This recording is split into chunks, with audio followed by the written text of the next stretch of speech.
Good morning, everybody. Today is January 21st. It is one day after the president's inauguration. And the title today of this video is going to be how January 2025 changed the game for people over 40 forever, in my opinion. Actually, I kind of woke up this morning with a bunch of stuff in my head, and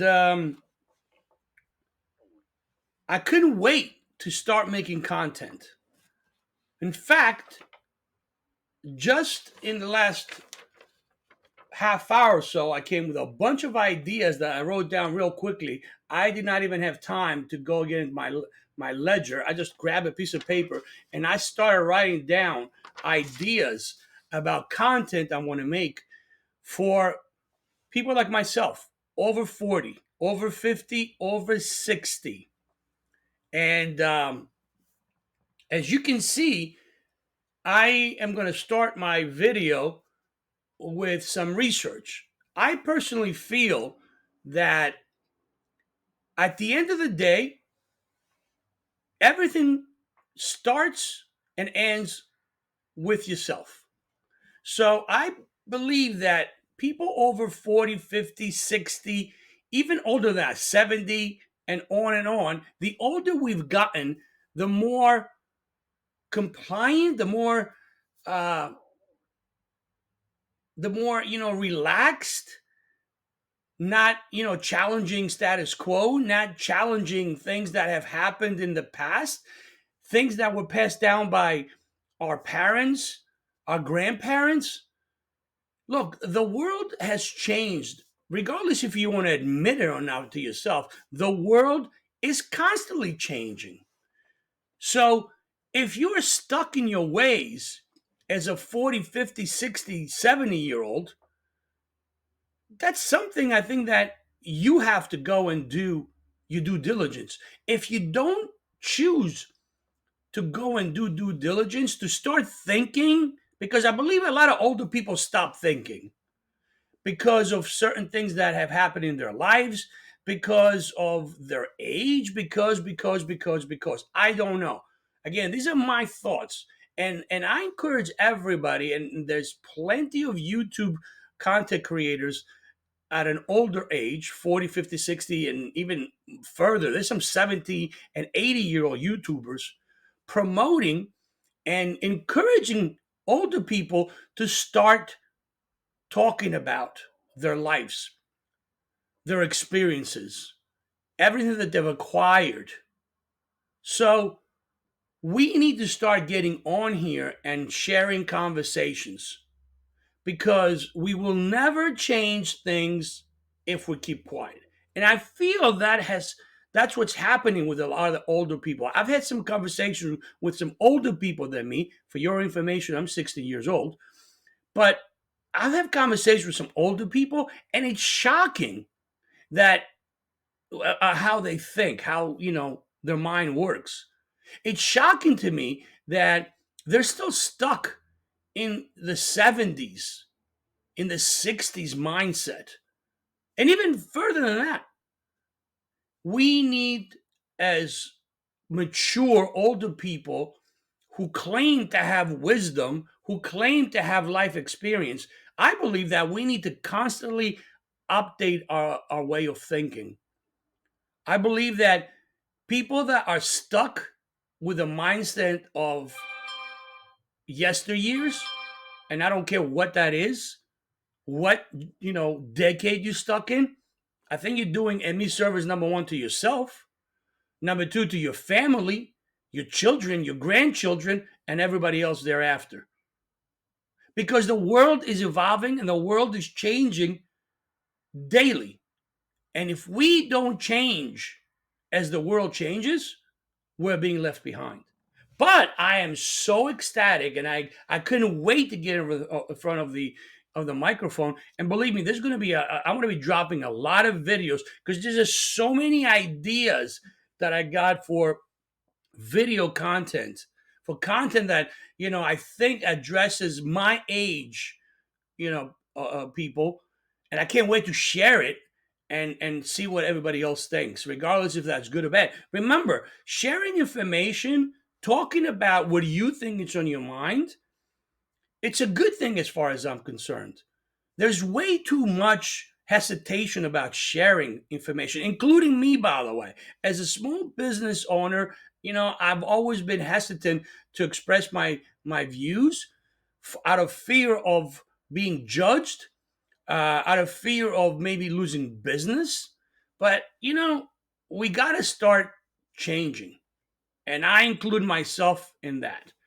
We need to start changing in the way we approach things, not expressing our views, not talking about views. And I know that it's not for everybody. I get it. Not everybody can get in front of a camera and start expressing their thoughts. I get it. But I wish more people would, because I think the sharing of ideas and conversations and discussions are a good thing, without bashing and without criticizing and without ostracizing others. And there's many of those. And most of those people are anonymous. They don't have the courage to put the face behind what they say. Most of them, as you commonly know, are called trolls.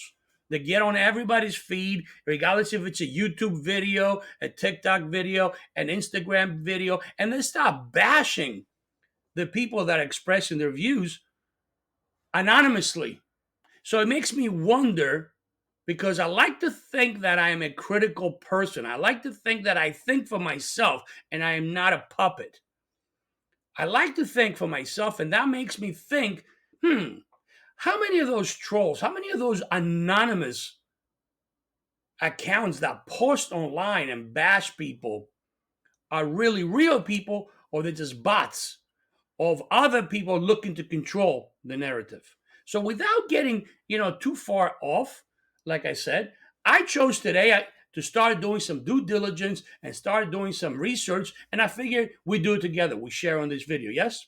So I want to start off with a quick Google search about Trump inauguration, and here's why. Obviously, Donald Trump was inaugurated yesterday as the 47th president of the United States. And regardless if you like him or not, regardless if you hate him or not, fact is, he is the president of the United States. So, regardless if you are, elated that this person is in the White House, or regardless if you hate this person, you're crying and you're going berserk, regardless if you're going to move out of the country or cover yourself and start whining and crying or going around celebrating of the great days that might be ahead of us, the fact is and will remain that he's going to be the president for the next 4 years. Done. There's no disputing. Many people try to change, challenge, or alter facts, but certain things cannot be altered. The sun will come out every single day, regardless if it's obstructed by the clouds or not. There's always a sun. There's always a moon. There's always a day. There's always a night. And there's nothing that you can do about that, no matter how many people try to perceive you and change reality. But if you're a sane person, if you have a little bit of common sense being the key words here, you can do your own due diligence. You can do your own research. And after you do your own due diligence and research, you can come out with your own conclusions.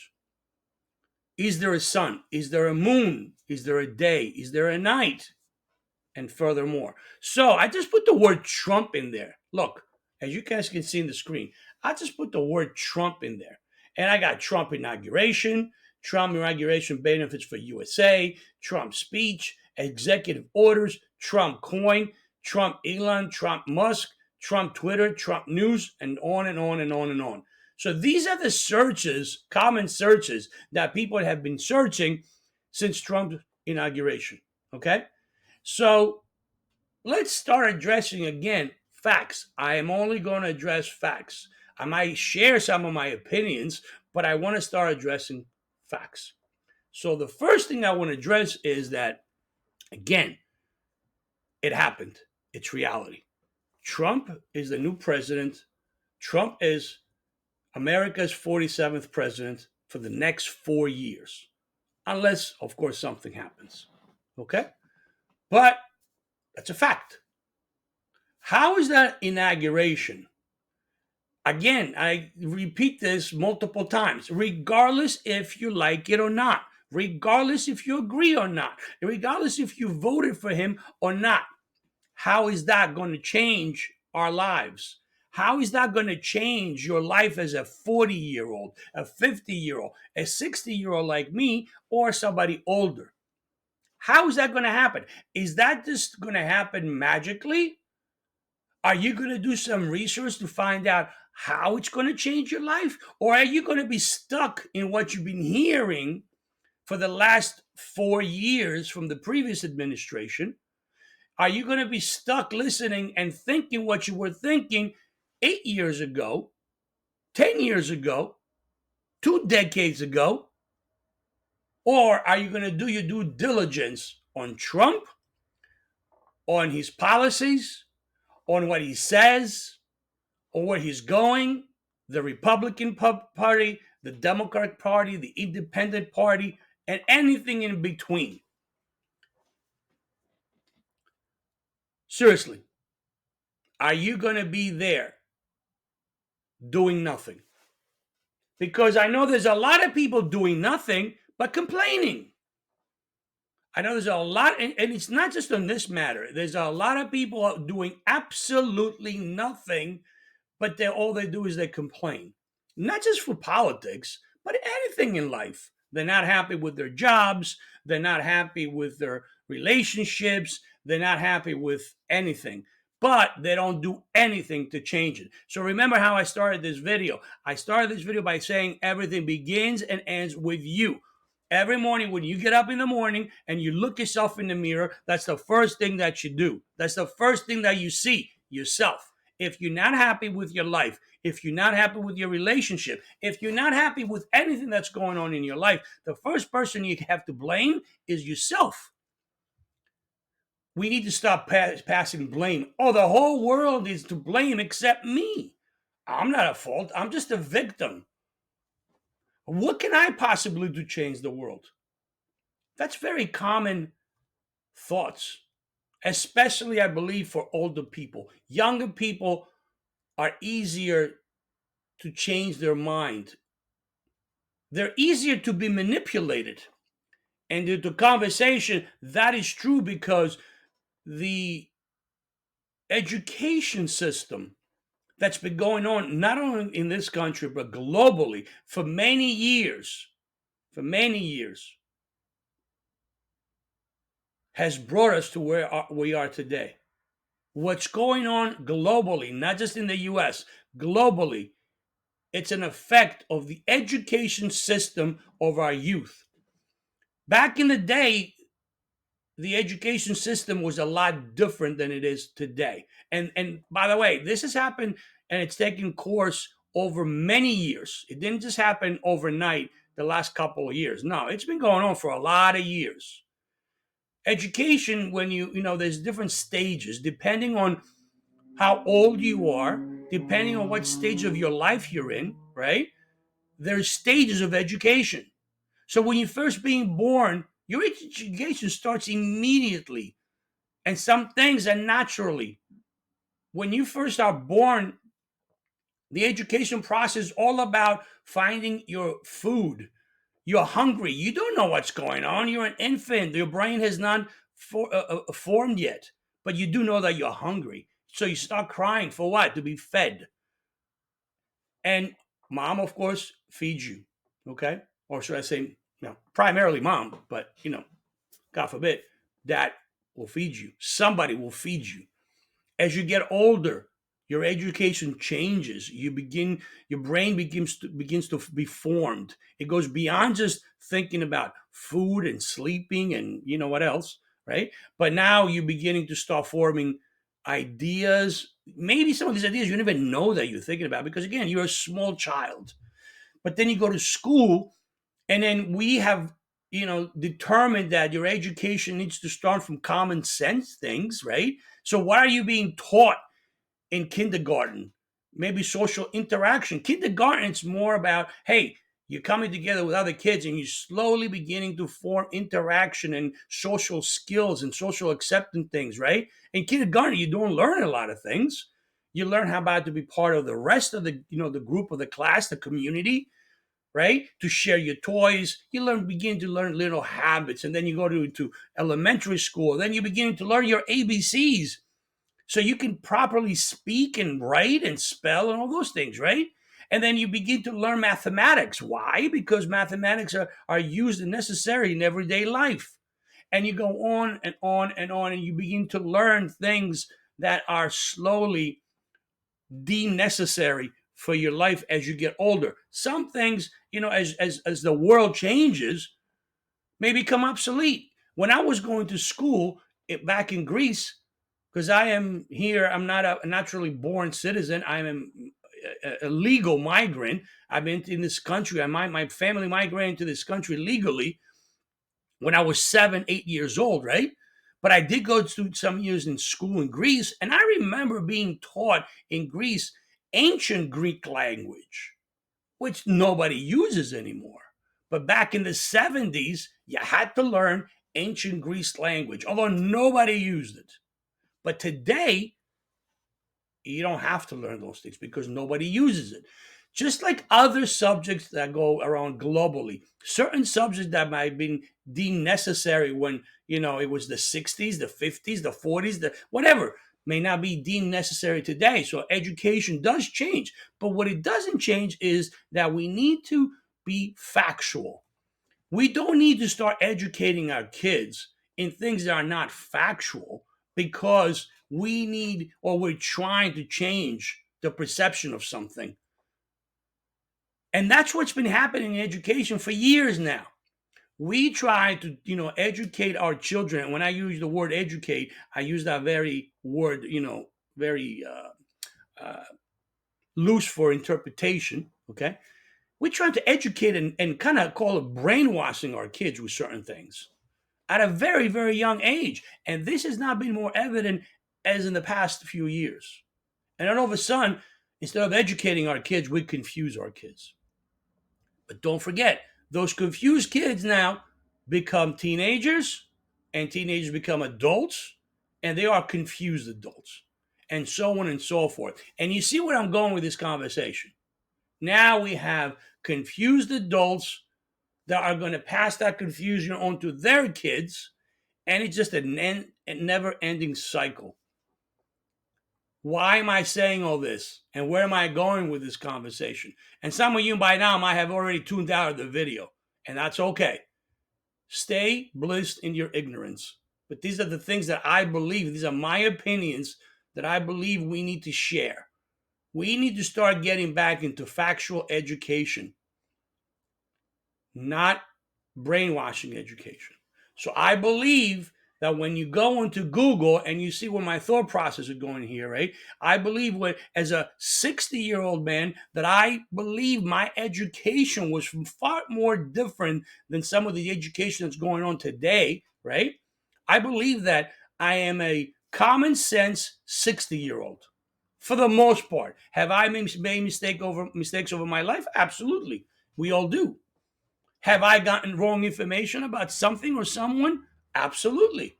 Have I changed my mind over time about that situation or that person? Yes, it happens to everybody. But the people that refuse to change their mind about something, even though there's examples just hitting them in the head, and they just refuse to change their course of thinking, I believe those people are dangerous. You know the old saying, what is it, cut your nose to spite your face or something like that? Really? So I started my research with Trump Google inauguration. This is what I came out.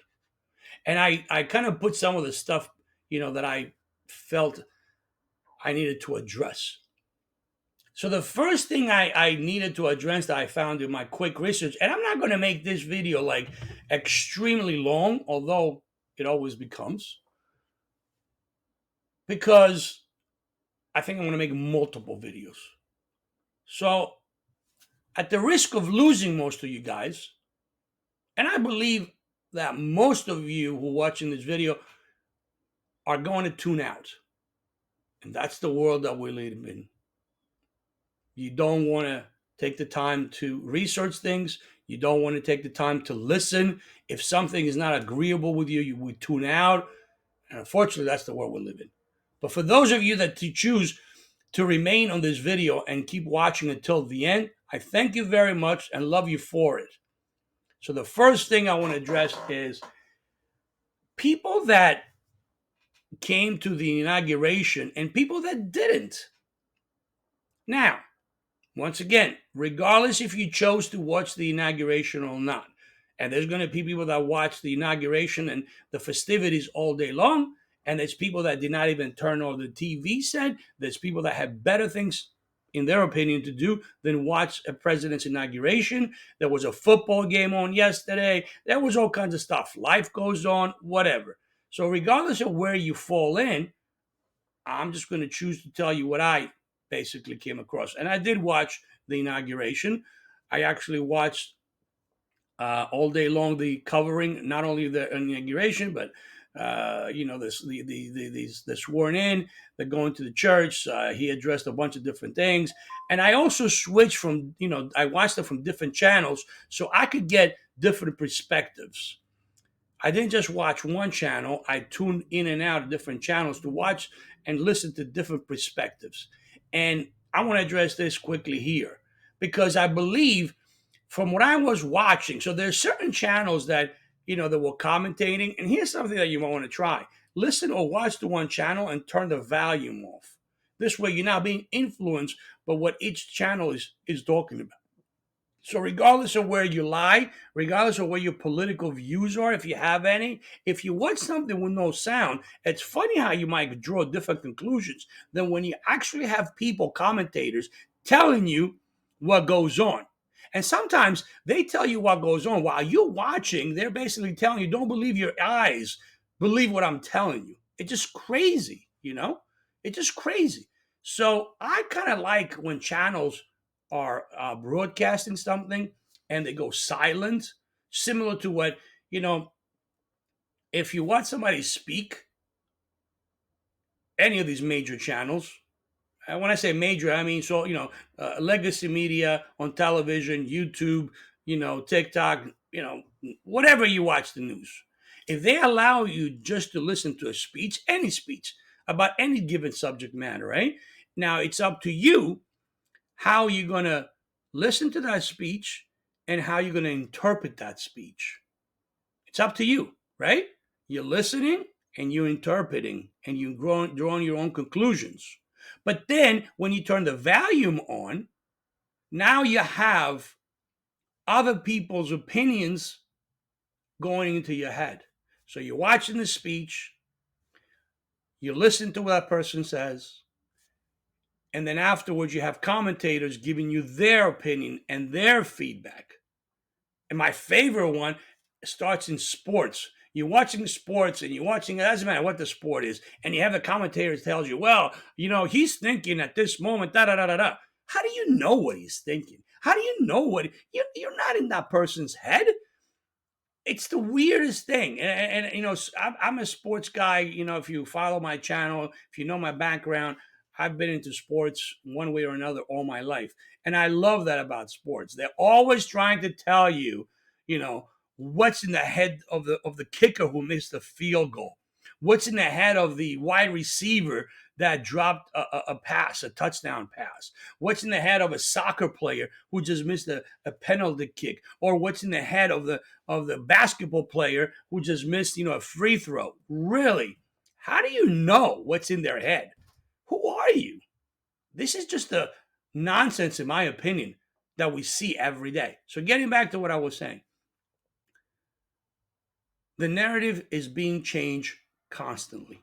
It's up to us to determine the reality and the perception. And everybody's going to have a different reality and a different perception. And that could impact our lives as we move forward. And I believe as older people, as older generation, 40, 50, 60, and 70, and furthermore, that has a bigger impact on our lives than somebody of 20 years old or 30 years old, simply because they have a longer period of life. They're going to live, hopefully, longer than we are. So I think that is something that we need to think about. So I Googled this. I Googled millionaires and billionaires that attended Trump's inauguration. And I kind of, got this. Bezos, if you guys don't know who he is, Amazon's owner. Zuckerberg, the owner of Facebook. Piquet, if I say it right, I hope I'm saying it right, is the owner of Google. All right. Elon is the owner of X. And you read the article, a parade of tech billionaires and key members of his orbit, a parade of tech billionaires and key members of his orbit, meaning Trump's orbit, joined President-elect Donald Trump as he kicked off his inaugural celebrations, including a church service on Monday. Amazon founder Jeff Bezos, Meta boss Mark Zuckerberg, Apple leader Tim Cook, and Google chief Sundar Pichai, hope I'm saying correctly, were seen taking prime seats at St. John's Church and then inauguration. And then goes media tycoon Robert Murdoch, FIFA president Gianni Infantino, and former UK president Minister Boris Johnson, and were also spotted at the church. So again, this is a BBC article. Once again, getting back to what I'm saying to you about narrative. Okay. And the first thing that I wrote in the first sentence is this: parade of tech billionaires and key members of his orbit. Of his orbit. That means that there are people in his circle.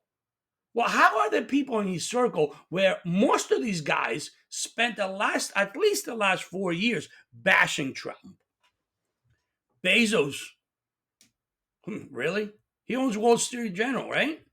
Wall Street Journal has spent many years bashing Trump. Zuckerberg owns Facebook, and Facebook had a major part in bashing Trump.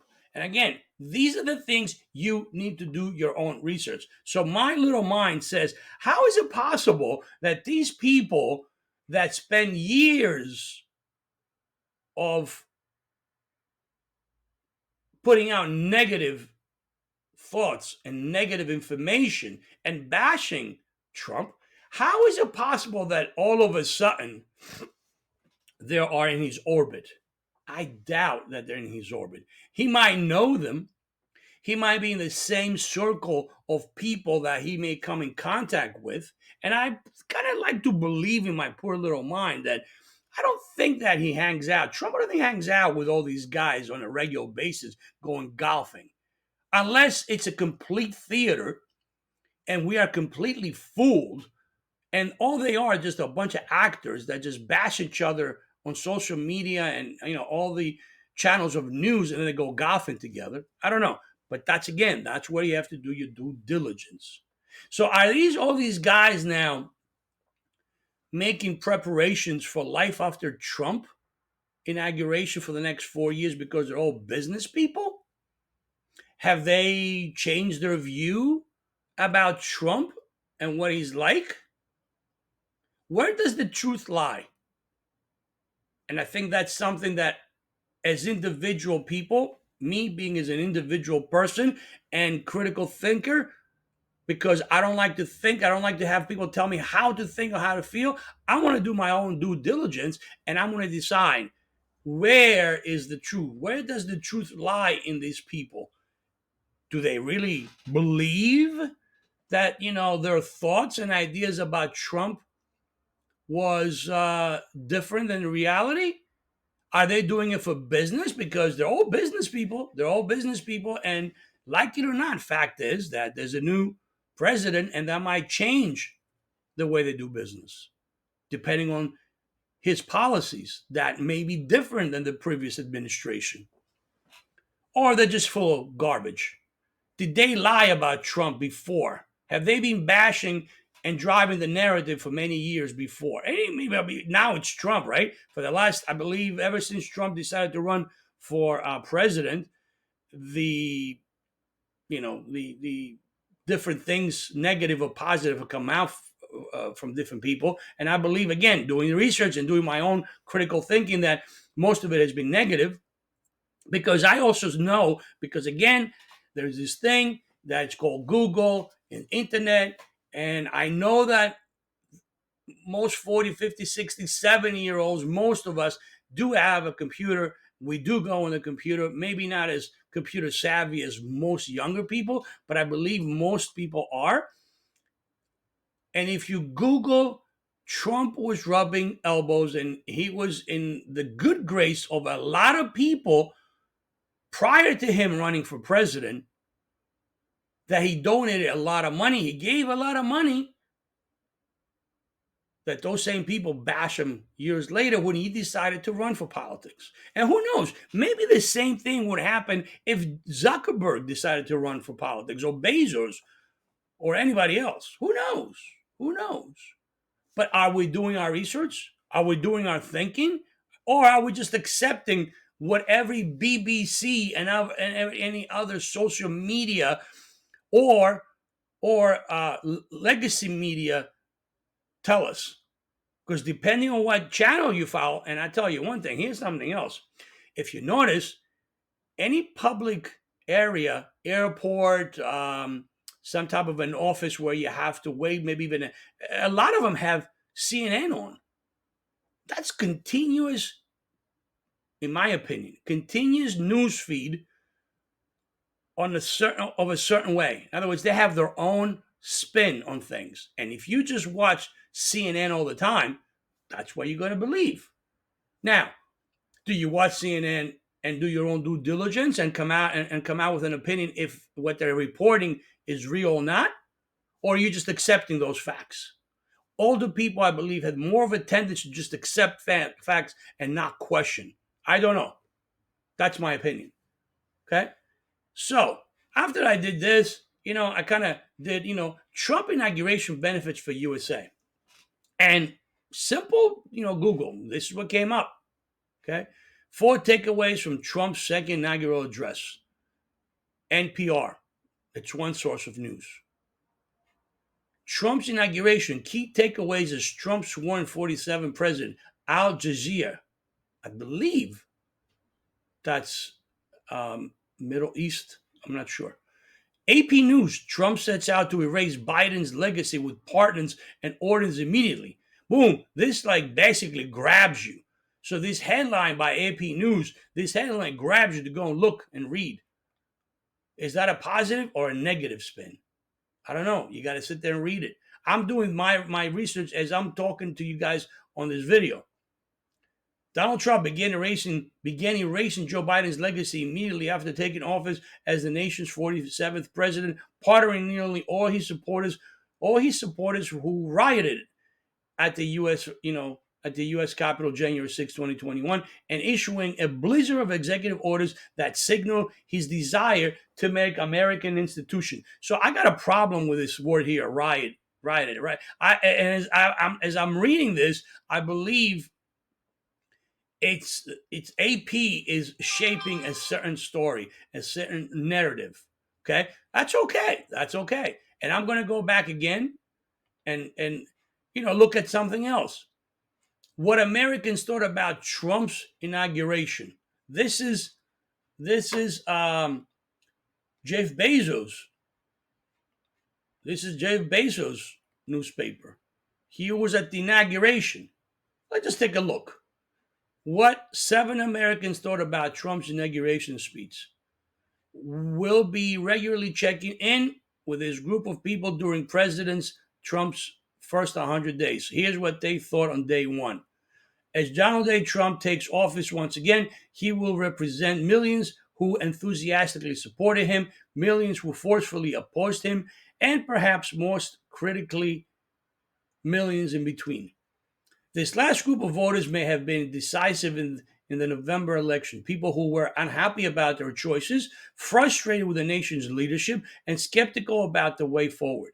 Over the next 100 days, we will be keeping in touch with some of these voters, asking about their hopes and concerns as the second Trump administration unfolds. Many of them cast their votes for Mr. Trump, if with reservations, and will be watching closely his actions and words as the newly re-elected president. They had their first opportunity on Monday with Mr. Trump's inauguration speech. It's kind of hard to tell how this will be going to go. Darlene Alfieri, 55 years old. Okay. He can sign all the papers he wants to sign, said Darlene, who watched the speech from the flower shop she runs. But until it's actually happening, it's kind of hard to tell how this is going to go. Okay, I'm not going to go into a lot of it. Just want to highlight it. It should be exciting for any American this day. Jamie Escobar Jr., 46 years old. Jamie Escobar, the mayor of the border city of Roma, Texas, and an educator by day, listened to Mr. Trump's speech on his phone while on the road with a sense of optimism. Mr. Escobar grew up as a Democrat, voted last year for Mr. Trump after he experienced firsthand the migrant crisis under the Biden administrations. His city of 11,000 was one of many and saw its already strained resources used to help the flow of arrivals. Blah, blah, blah. Next one, changing the name of the Gulf of Mexico to the Gulf of America. It just seems silly. Perry Hunter, 55 years old. Perry Hunter, a high school social studies teacher, voted for write-in candidates in 2016 and 2020 presidential elections because he said he didn't like either major candidate. He only voted for Mr. Trump this time, he said, because he bristled at the way Mr. Trump was treated in his federal hush money trial. Okay, different opinion. He's going to be able to cut a deal. Hamid Chaudhry, 53 years old. Hamid is many things: a successful business owner, a faithful Muslim, a Pakistani immigrant, and an American citizen. As she watched Mr. Trump's speech alone because his wife and daughter are no fans of the new president, Mr. Chaudhry found parts that resonated with him. I don't think what he'll I don't think what he's done in the past and what he's I'm sorry. I don't think that what he's done in the past and what he said in the past is something that MLK would be proud of. This is a Isaiah Thompson, a 22-year-old. Isaiah Thompson watched Mr. Trump's speech on his cell phone at his home in Maryland. He found himself struck most by the timing of the ceremony. Mr. Trump was sworn in and delivered his first official words as the 47th president on the day this year that nation celebrated the birth of Reverend Dr. Martin Luther King Jr.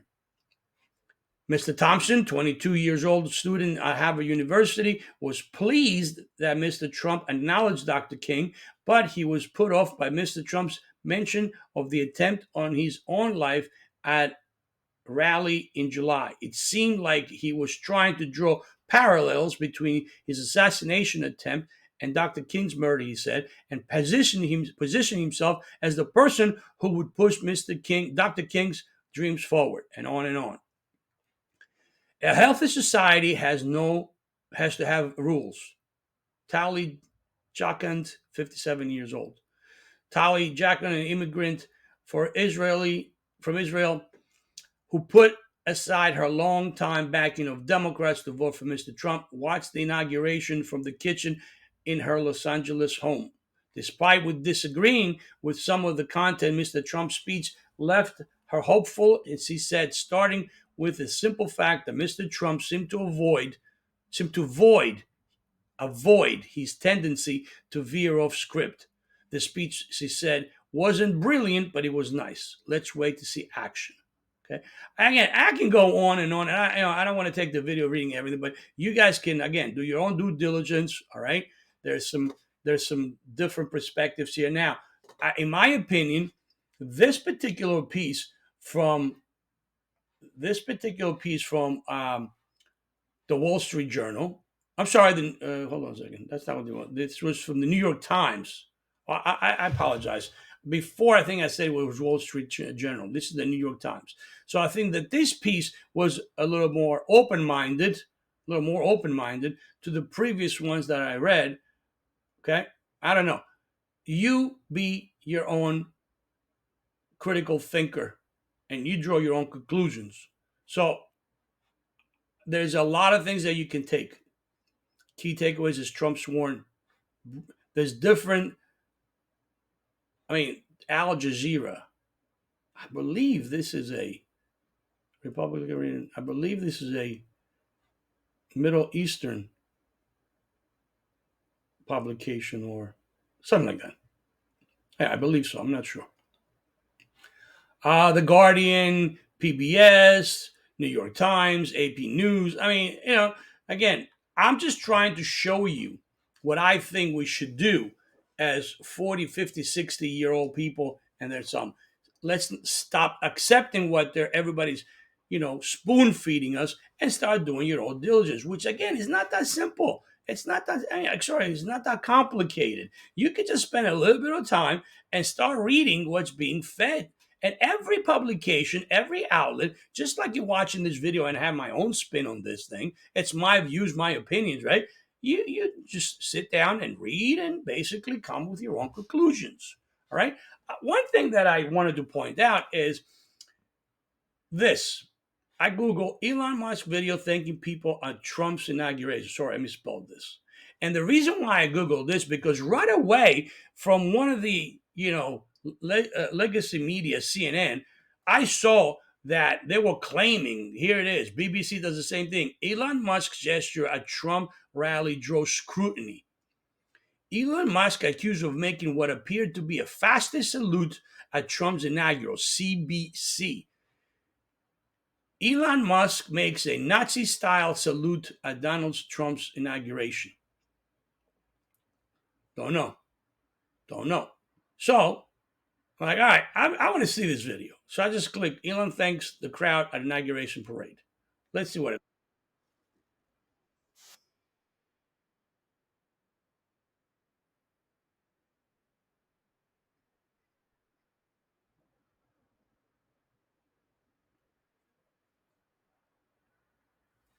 Okay, that was the video. Now, let's go see another video. Elon Musk accused of making what appeared to be a fascist salute at Trump inaugural event. Hmm. Hmm. What do you guys think?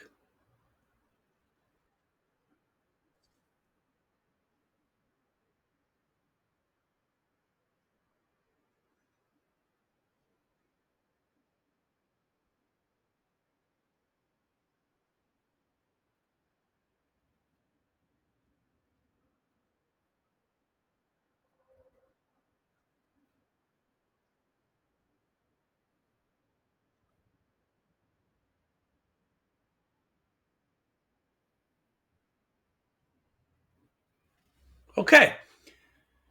I guess depending on your mindset, depending on who you are, you're going to draw your own conclusions. That's all I got to say about that.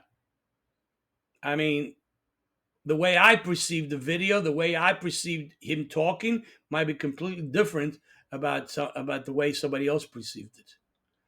So, with that being said, since once again there's different narratives on just a small piece of his speech. I mean, look, just go ahead and Google, and you're going to get different perspectives. Okay, out of curiosity, Elon Musk video thanking people at Trump's inauguration. Trump's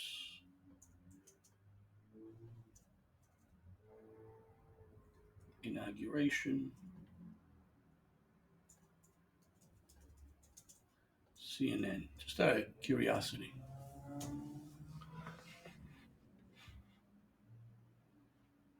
Mm,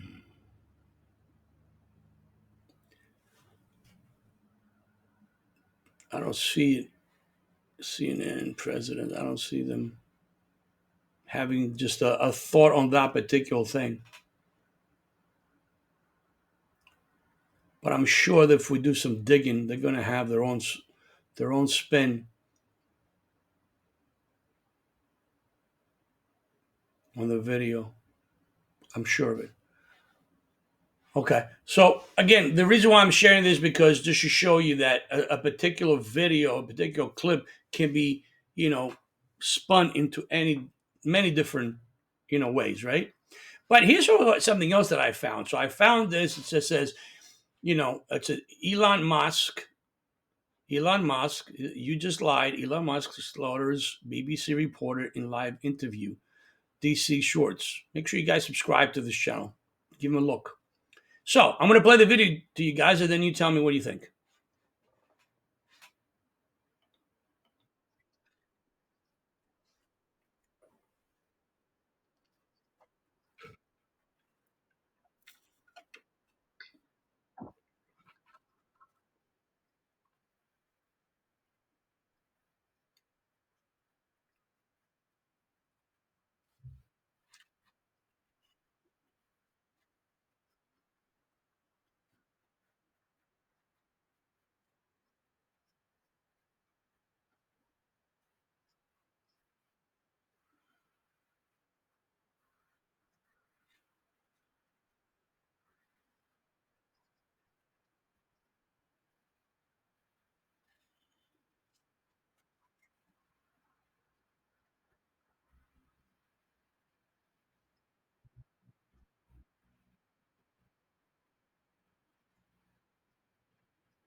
Well, and you guys can read the, look at the rest. So again, you're looking at a video and you're drawing your own conclusions.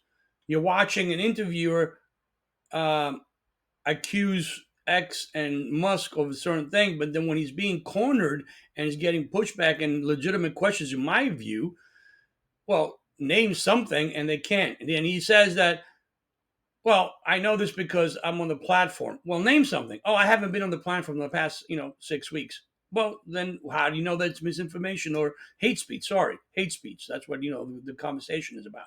So when someone, so in my view, and again, you guys, you know the old saying, you can have 100 people see the exact same thing, and they will give you 100 different versions, right? So in my view, this particular reporter is trying to basically talk about hate speech and try to corner Elon Musk on certain thing. Elon Musk very calmly rebuttals, and the reporter cannot defend his statement. And he keeps saying that, well, I haven't been there for the last 6 weeks. Well, how do you know that there's hate speech on there? Because I'm on the platform, since you took over. Well, if you're on the platform since I took over, name one example. Oh, I can't name one because I haven't been there for 6 weeks. But then how do you know? And it goes back and forth until the reporter basically says, let's move on. So when you rebuttal, when you corner someone in their lies, oh, all of a sudden they just want to move on, okay? Instead of admitting that it is caught in a lie. That's my view of this video. You guys may have a different view. Don't know. But that's what this is all about. It's about having conversations about different points of view. So, in my opinion, there's a lot of narratives being spun out there. There's a lot of different things being said to us. And once again, it goes back to the original conversation, how the video started. It's up to us to start determining what's right or what's wrong, what's real, what's not, what's information or misinformation. Look, it's a common thing that if you take a knife and you run across your body, you're going to cut yourself. It doesn't mean you're going to have to ban knives. It's means that common sense says do not run the knife across your body because you're going to cut yourself. It's also common sense that when you're little, when you're a baby and your brain has not been formed yet properly, right? To a certain age, what we do, we we safe proof our houses. We put things into the electrical socket so their kids don't stick their fingers in there. We take matches away from them, or if there's still matches, so they don't burn themselves. Because again, at that age, certain things they're not understood by the small brains because it's not formed yet. Their brain is not formed yet. But as we get older and as we become adults, there's certain things that we should have as common sense. So a 60-year-old should know don't take a knife or a blade and run across your body because you're going to cut yourself. If they don't have that common sense, okay, then it's not up to the government or anybody else to pass a law banning knives. So, same thing with this. If something is misinformation, it's up to the individual to do the due diligence and the research that they need to do to find out if it's misinformation or not. It shouldn't be up to others to tell us that's wrong. You shouldn't say that. That's misleading and da da da da.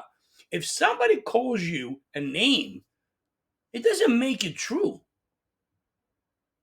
If somebody calls you tall and you are short, what determines what's being tall and what's being short? If somebody says, hey, you are 7 foot man and you're only 4 foot, it doesn't make it bad that he called you a 7 foot man. He just lied. It's up to you or anybody else to say, well, no, reality is that he is 4 foot. He's a measuring tape. Boom, you measure him, and He's only 4 foot tall. He's not 7 foot tall. You know what I mean? You get what I'm going with this? Maybe my examples are a bit ridiculous. I don't know. Moving forward, moving forward. One thing that was discussed was about crypto, and you know, I've been exposed to crypto, I don't know, like 7, 8, 9 years ago. And I honestly, I know some people that have been involved with crypto that are very close to me. They've done pretty well over the years, but it's something that I never understood. Like I never, and it's not their fault, it's my fault. I never understood how crypto really works because I never took the time to do the due diligence and start understanding how crypto works. All I heard was like, stay away from crypto. It's bad. People lose money. This, that, beep, bop, boop. And I was hesitant to ever invest in crypto. But a couple of years ago, I did put a couple of dollars in one of my investment tools, and I do have a little bit of crypto assets. Not a lot, very, very little, very, very little. And over the years, the last couple of years, maybe 2 years, I believe, it's done okay. But I still have not taken the time to sit down and do my due diligence. What is crypto? How does it work? Is it good? Is it bad? Is it a long term investment tool that's viable? Is it a fad? Again, I have especially one individual that I've known for years. He's been involved with crypto. Back in the day, 7, 8, 9 years ago, 10 years ago, you had to sit in front of the computer and follow the trends of the different cryptocurrencies, know when to buy, know when to sell. For me, that's not it. I'm not big into sitting in front of a computer and watching graphs about crypto or any other kind of investment, stocks, bonds.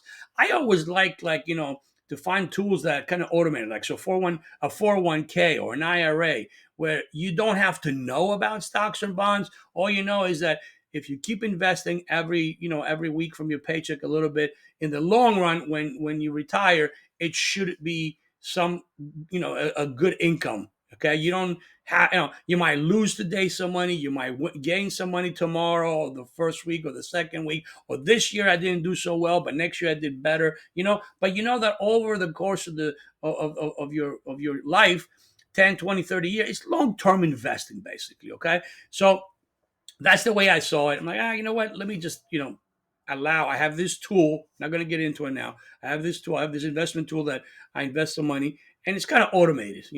And over the last 2 years, I've been watching without really knowing a lot about crypto. That it's been losing sometimes, it's been gaining sometimes, but over the last 2 years, it's done okay. So yesterday, President Trump has basically um, talked about crypto. I know. Here's something else that I'm taking out, and I'm just talking out loud to you guys. Please don't judge me for my thoughts. But even if you do, it's on you, not me. So I've noticed that in his cabinet, right? In his cabinet, um, he's got a lot of young kids, a lot of young people. Now, in case you're not aware of, let's see. Let's Google this. Let's do this research live here. How old is President Trump? Ooh, there it is. 78 years old. He's 70 years old. 78. Pretty old by most standards. Okay. Hmm. Let's do another Google search.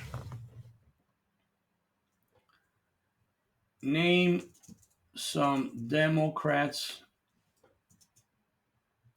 that are in President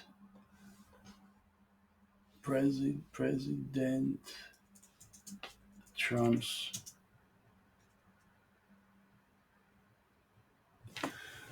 cabinet. There it is, right there.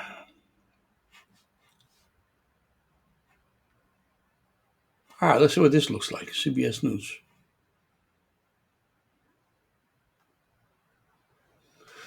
Marco Rubio. I know he's a Republican.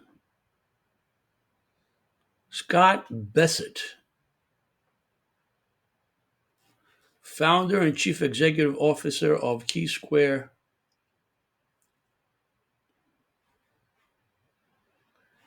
Bassett, 62, is the founder of Connecticut-based hedge fund Key Square. I know he's gay. Does that matter to anybody? Not to me. Pete Hegseth. I know he's on CBS on Fox News and a Republican. Pam Bondi, I know she's a Republican. Doug Burgum, I think he's a Republican. Brooke Rollins. Obviously, he's going to have Republicans. I'm just looking to see who the Democrats are because I know he's got Democrats in there. Oh, there you go. Robert J. F. Kennedy. I know he's an ex-Democrat. Scott Turner. Don't know what he's like.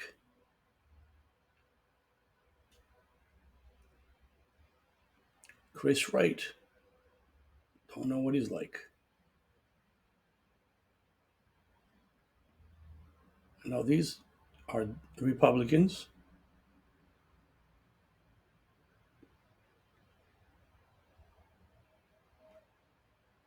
Okay, Tulsi Gabbard. I know she's an ex-Democrat. Vivek and Elon. I know Elon is an ex-Democrat. Vivek, I know he ran for the Republican Party. Okay. Obviously, the majority of these picks are going to be Republicans, right? But the point I'm trying to make is that he did dip in, like JFK, and if we do more research, I'm sure there's going to be a lot more. Well, I shouldn't say a lot more. I'm sure we're going to find more people. But let's say JFK, JFK, JFK. What am I saying? Robert Jr. Okay, Robert Kennedy Jr. Did I say this right?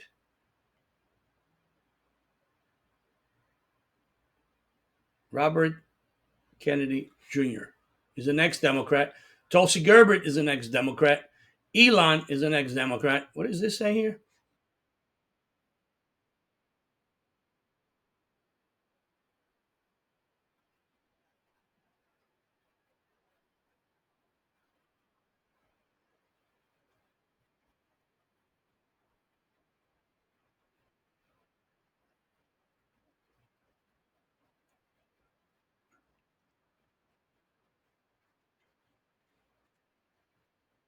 Okay, so Fetterman, who's a Democrat, is saying that he's going to vote for some of these people.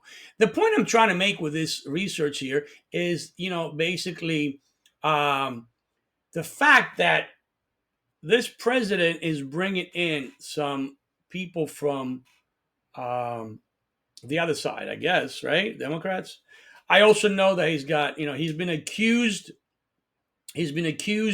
of uh,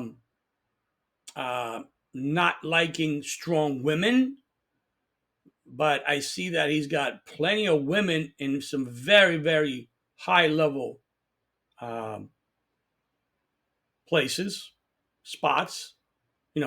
Pam Bundy running for or being picked to be the attorney general. I mean, that's a pretty high level position, right? And other women. So that kind of sets the wheels in motion in my critical thinking mind to like, they're saying that he hates women, strong women, and he's this and he's that, and he's a sexist, all these things. But then I see him choosing a lot of women for these spots. And then I also hear that he's anti-gay and this and that, but he's got people that are gay in his in his staff or cabinet or what have you. So which one is true?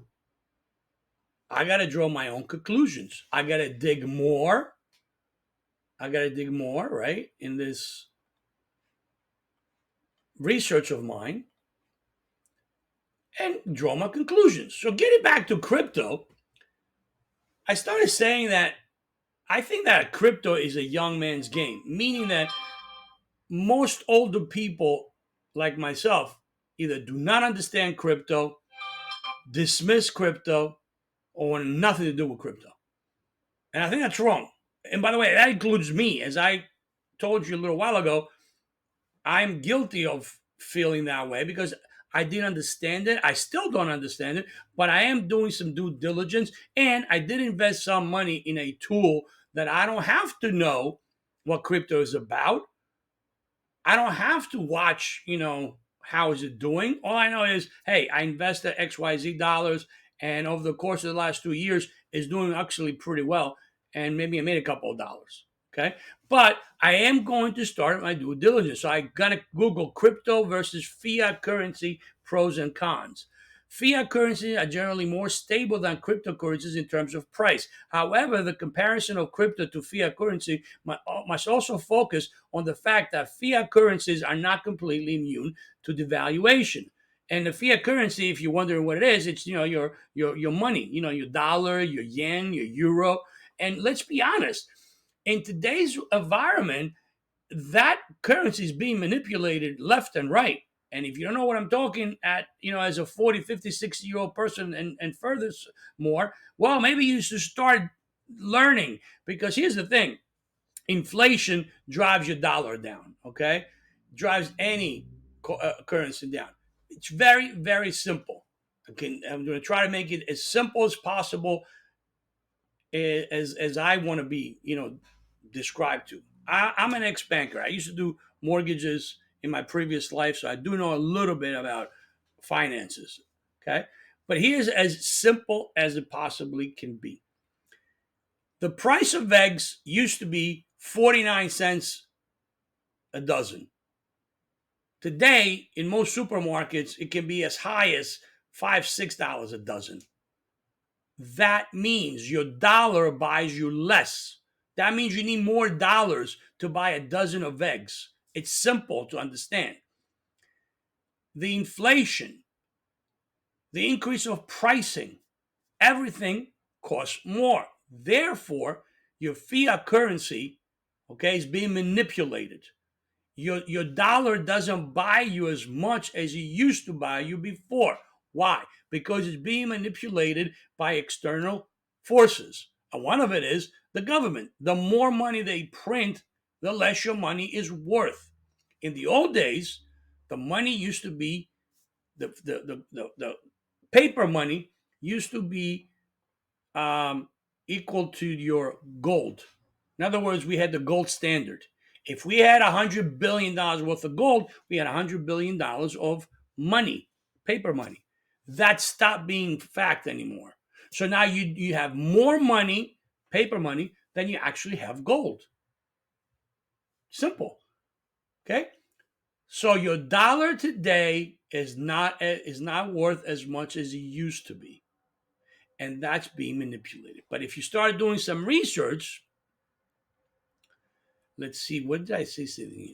Some supporters like the fact that cryptocurrency removes central banks from managing the money supply, since over time these banks tend to reduce the value of money via inflation. Boom, there it is. Okay, there it is. Simple as to understand. Some supporters like the fact that cryptocurrency removes central banks from managing the money supply, since over time these banks tend to reduce the value via inflation. Again, without getting into a lot of details about cryptocurrency, which I'm sure you guys probably may not understand, and most likely I won't understand either. I'm going to start doing more diligence though, right? Because from what I understand, when you start using cryptocurrency, and here's the other thing, more and more businesses are accepting cryptocurrency as form of payments. So 10 years ago, it was hard to find somebody who would accept cryptocurrency, regardless of what the coin you were using. And again, cryptocurrency is a form of money. There's different monies under there. That being, let's say, Bitcoin or Ethereum or another coin. Just like when you say fiat currency is a form of currency, but then you have the dollar, you have euro, you have yen underneath there, right? It's the same concept. It's not hard to understand, right? Okay, now one of the things that I know about cryptocurrency and the way they try to position themselves is that when transactions happen between people, I owe you $10, so I open my crypto, card or wallet or what have you, and I send you $10 in crypto, right? When the transaction happens, it goes from my computer to your computer, my wallet to your wallet, my card to your card. There is no fees because there's no middleman. So there's no charge for that happening. Also, if I own $10 worth of crypto from, again, you can double check this and don't take my word for it because I could be wrong, but from what I'm reading, right, it cannot be devalued In other words, inflation will not knock it down, or something else, unless there are other factors. Why does crypto? Why does Bitcoin go up and down? Why any coin, any cryptocurrency goes up and down? I think that's because just it behaves like a stock. Like stocks go up and down. Same thing with this. So, make a long story short, I am not an expert at crypto. And I think most of you guys will agree that you probably don't know a lot about crypto. If you do, great. Share your comments, and please help us understand this more. But I have chosen in 2025 to start doing more research about this because, again, I see that President Trump is beginning to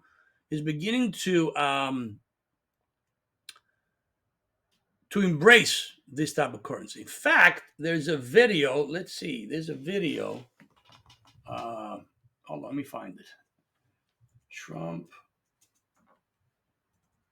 addressing pain of deficit with crypto. Let's see if I can find it. There it is. Let's see.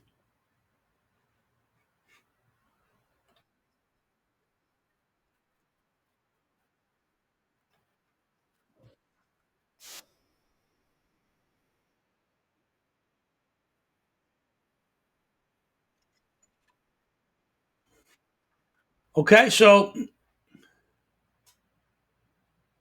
let's see. What does it say?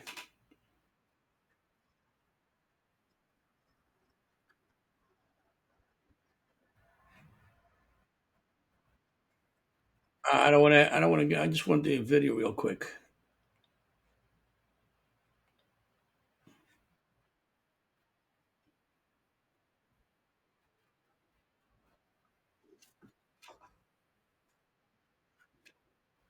Okay, so what I'm trying to say is that he did men, he did make that remark, and I like to think that he is embracing that. He's open minded. I just use the word open minded. He's open minded enough to start looking about, or if I don't know how much he knows about crypto or not, but he's open to cryptocurrency being a viable source for different things, right? So, here's how I feel about it, right? And see if you can follow my thought process. I personally do not understand how um, stocks and bonds work. I mean, I have a basic idea, all right, but I don't understand enough to be a trader, buy and sell stocks on my own. I believe that if I'm not an expert at that, well, I'm not going to mess around because I'm going to lose my money.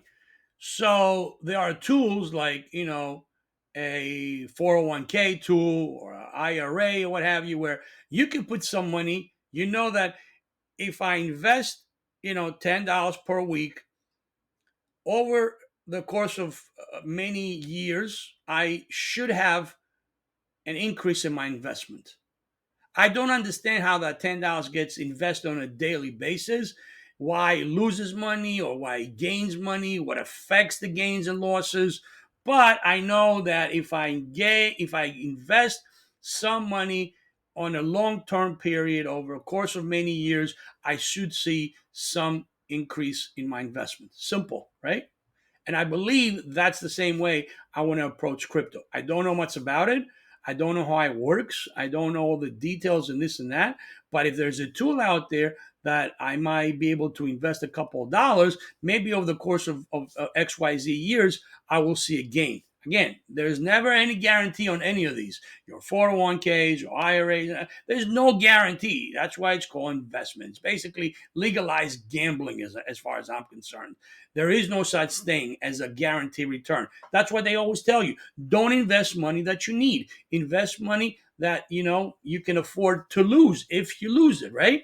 But here's what I'm seeing. I'm seeing Trump being surrounded by younger people, okay, There's a lot of younger people around him. I see Trump's son, Barron, having a major, major influence on him winning the election because he understood the younger vote and the social media game.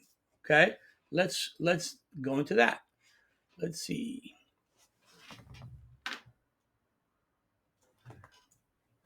how Barron Trump help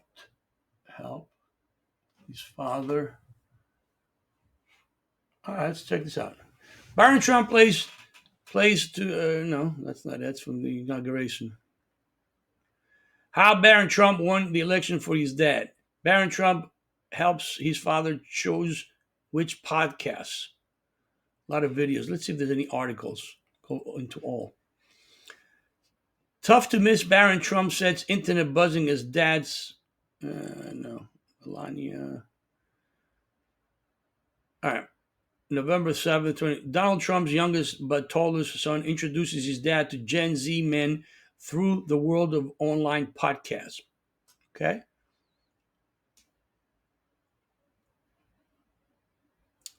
Um,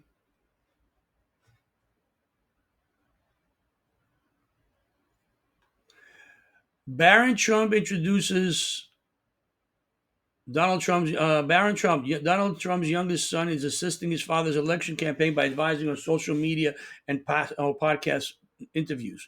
So here's what I'm trying to say with this: I'm seeing that Trump is very open to working with younger people, and that's evident by he allowing his son. And again, it all depends on which point of view, which narrative you listen to, which narrative you accept. I believe that Trump had, you know, a major reason why he won the election because it was that he embraced alternative sources of getting votes, and his son going on to these podcasts, being on TikTok, being on Instagram, X, doing all these things where younger people hang out, helped him win the election. That's my opinion. Okay. After doing some research, that's my opinion. It may not be yours. So my mindset and my thinking is that you have an individual that he seems to be very open to new ideas. He seems to be surrounding himself with younger people. He seems to be having people from different backgrounds, that being a Democrat background, a financing background, what have you. Yeah, there's a lot of people that are accusing him of being surrounded by billionaires and this and that. Oh, he's going to make all these guys rich. That's why they're around.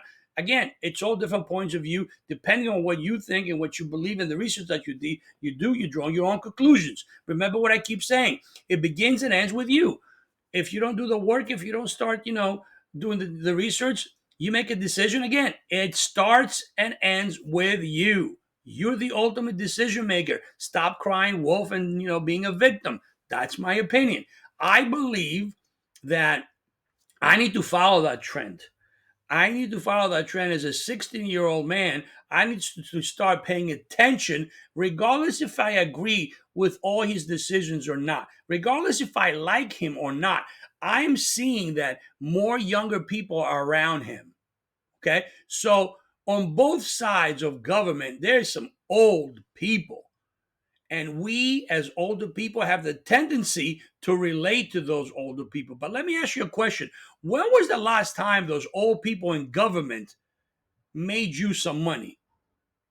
I know I have not been benefit, from the politicians. I'm not going to go down the road of naming Democrats and Republicans, but both sides of government, it doesn't matter if they're congressmen, senators, if they've been in office, elected or not. There's a lot of fossils, and I use the word fossils, and I mean it because I'm getting to that age. I'm beginning to become a fossil at 60 years old, but I have not benefited from all these people. The fact is, like, look, at 60 years old, we should be retiring, right? Well, most of us now are being told that, first of all, you got to retire at 65, 67. By the way, on a side note, without getting out of, away from this video, I found a video the other day about I forget the name of the YouTuber, but I found a video of this older gentleman was giving ideas and how to become uh, not how to have a better chance of surviving as you go into retirement years, right? He gave some very, very good advice, very good advice.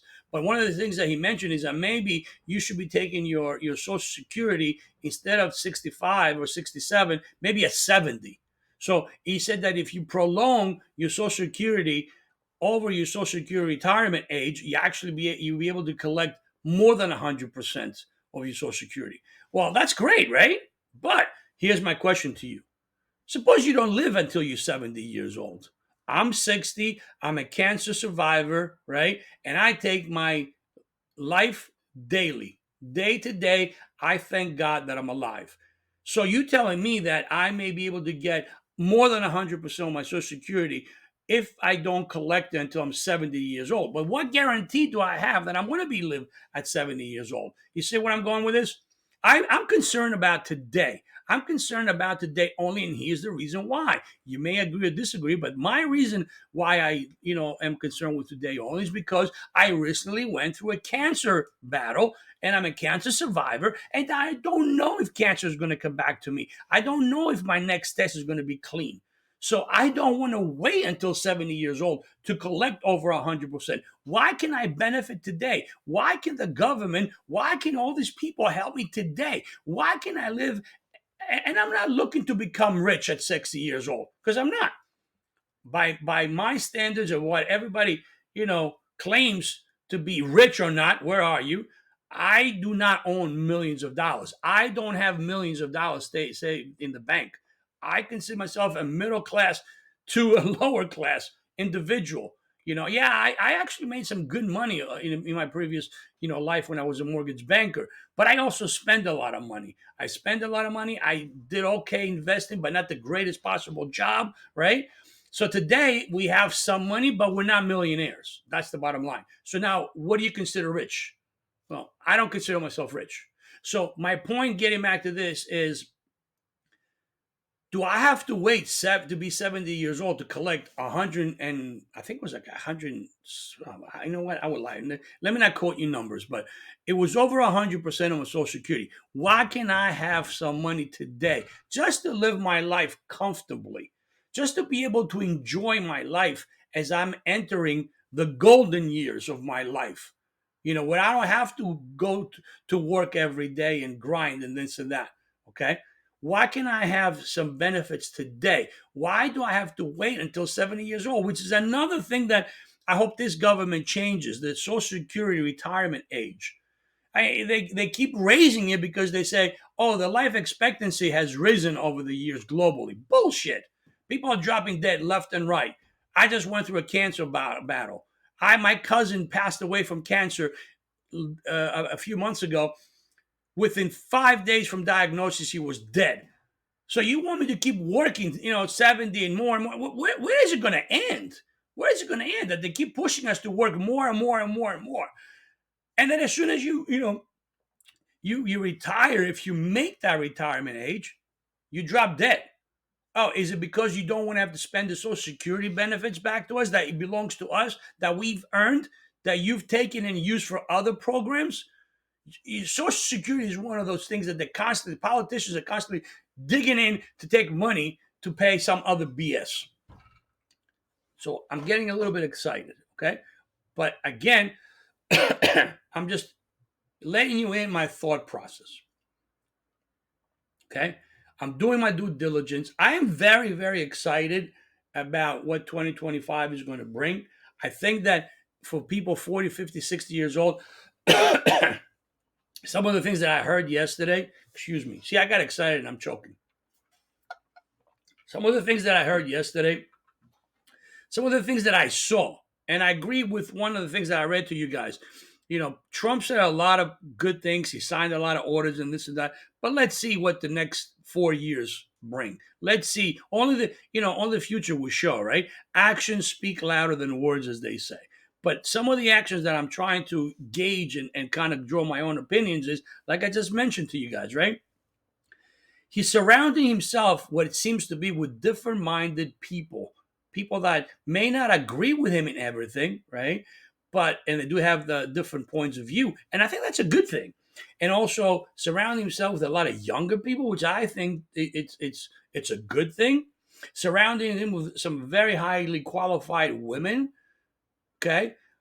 Just a lot of things. And again, I'm not telling you to believe one thing or another. I'm just letting you in my mind and what I'm thinking. And one of the things that I like for you guys to do is do your own due diligence. Get on Google and start Googling things and checking things out and basically drawing your own conclusions. The bottom line is this: it begins and ends with you.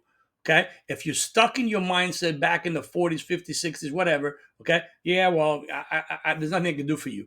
Look, one of the things that I came to realize as I'm getting older is that no matter how much we want to help someone, no matter how much we care about someone, no matter what, at the end of the day, they're going to do what they're going to do. It begins and ends with them. And the sad reality is that some people you just can't fix.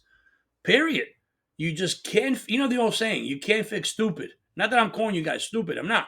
I'm just saying some people just they are how they are. And that's it. So instead of us spending our energy in trying to alter or educate or whatever, you got to do what's best for you. For me personally, is do my due diligence, getting the information, double and triple checking, and I am so encouraged of what's going to happen in the years to come. That's how I feel today. But again, remember, the video started by saying the world is constantly changing. The world is constantly evolving. So as optimistic as I may be today, maybe my view will change as current events are changing, as this current administration is going, about their business. I don't know. But I do know one thing. Life is not guaranteed. I don't care how old you are. Life is not guaranteed. We have to live in the moment. We have to be thankful for being alive every day.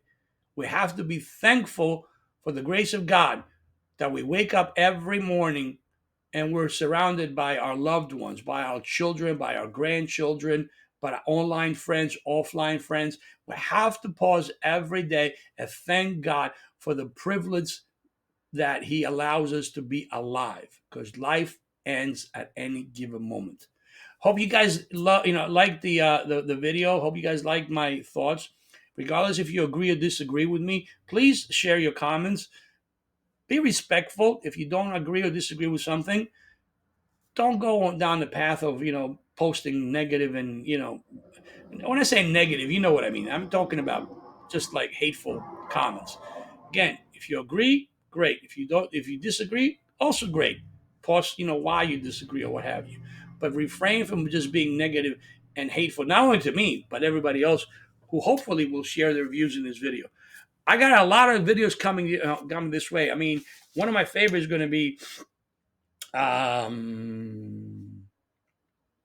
the TikTok save. You have over 170 million people that were just temporarily saved by Trump. Okay. 170 million people. That's a lot. And let me tell you, I don't know if you guys are buyers on TikTok. I have an account on TikTok, and I've bought quite a few things on TikTok from different creators.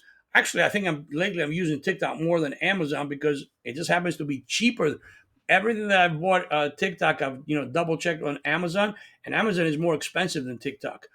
Um, and the delivery hesitation has gone away. I'm getting the things as quickly as Amazon. Maybe not as quickly as Amazon. Let's not go to that extent. But I am getting my things. The fear of I'm going to order something to TikTok. Am I going to get it, or is it going to be shipped? Am I going to track it? Believe me, they're pretty good. They're very, very reliable. I have not bought a thing that I had a problem with. So where is the TikTok save going? How is it going to influence all these millions of people in the US, all these people that are making money? And the same thing on YouTube, by the way. A lot of old people like ourselves, when I say old, older, 40, 50, 60 something people are getting on YouTube and start sharing their ideas and their thoughts like I am right now.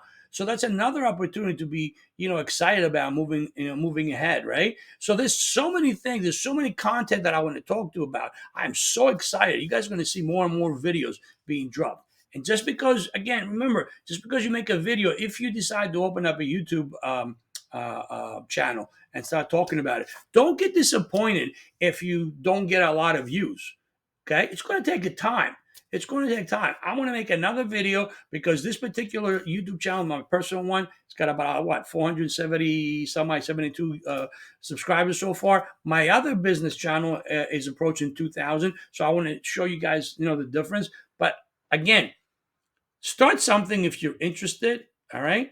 I'm going to make a video about starting something, how to start it. In my opinion, part time is a good thing, and growing it, be patient, blah, blah, blah. I got a bunch of ideas. So until the next video, guys, I wish you have a great day. See you in the next one. Take care.